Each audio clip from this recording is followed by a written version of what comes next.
ગરમ મસાલા, અનાજ, કઠોળ તેમજ દરેક જાતની ઘર જરૂરિયાતની વસ્તુઓ ખરીદવા માટેની વિશ્વાસપાત્ર દુકાન એટલે પારસ પ્રોવિઝન સ્ટોર. ઠેકાણું: પારસ મેડિકલ સ્ટોરની બાજુમાં, ભટ્ટ માર્કેટ, મુખ્ય બજાર, પાલેજ, જિલ્લો ભરૂચ.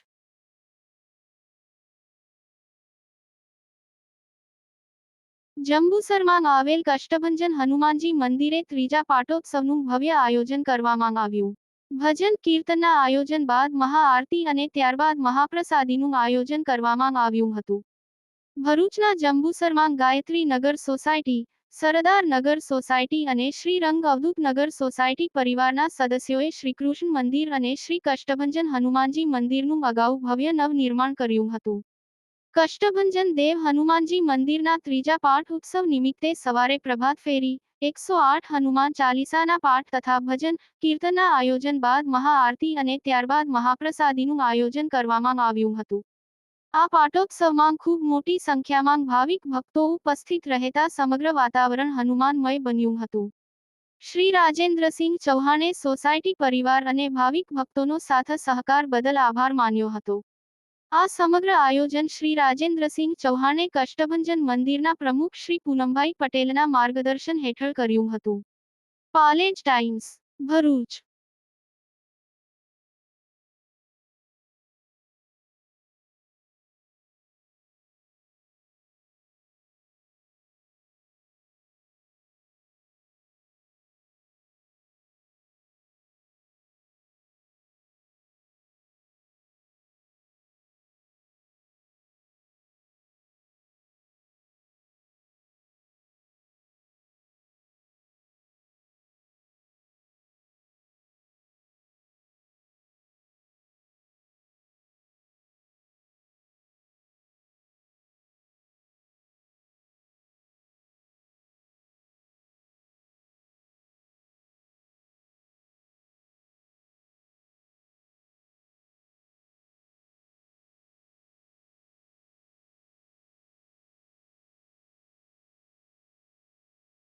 જંબુસરમાં આવેલ રંગ અવધૂત નગર સોસાયટી, સરદારનગર સોસાયટી અને ગાયત્રીનગર સોસાયટીના પરિવારના સભ્યો દ્વારા બધાના સંયુક્ત સાથ સહકારથી આપણે આ બંને સોસાયટીમાં શ્રી કૃષ્ણ મંદિર અને હનુમાનજી મંદિરનું નવનિર્માણ આપણે કરેલું છે.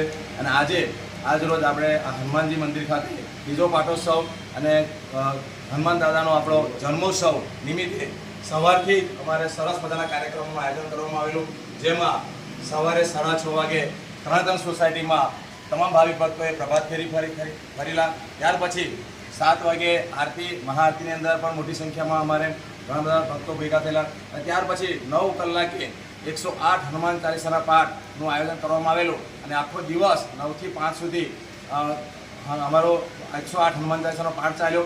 અને ત્યાર પછી મહાઆરતીનું આયોજન પણ અમે કરવામાં આવેલું અને મહાઆરતીના આયોજનની અંદર બધા ભાવિક ભક્તો મોટી સંખ્યામાં અહીંયા ઉપસ્થિત રહેલા. અને ત્યાર પછી 6 વાગે મહાપ્રસાદીનું આયોજન પણ કરેલું, જે પણ અમારે ખૂબ સરસ રીતે બધાના સાથ સહકારથી અને બહારના પણ અમારા ભક્તો તરફથી અમને ખૂબ સાથ સહકાર મળેલો.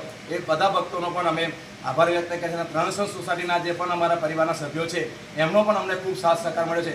એ બધાનો પણ અમે ખૂબ ખૂબ આભાર વ્યક્ત કરીએ છીએ. જેને પણ નામી અનામી જેમને પણ અમારા આ કાર્યક્રમમાં સાથ સહકાર આપ્યો છે એ બધાનો હું મંડળ વતી એઓનો ખૂબ ખૂબ આભાર વ્યક્ત કરું છું. ગુજરાતના અગ્રીમ અખબારોમાં આપની કોઈ પણ પ્રકારની જાહેરાત આપવા માટે સંપર્ક કરો. જાહેરાત વ્યાજબી ભાવે પ્રસિદ્ધ કરી આપવામાં આવશે.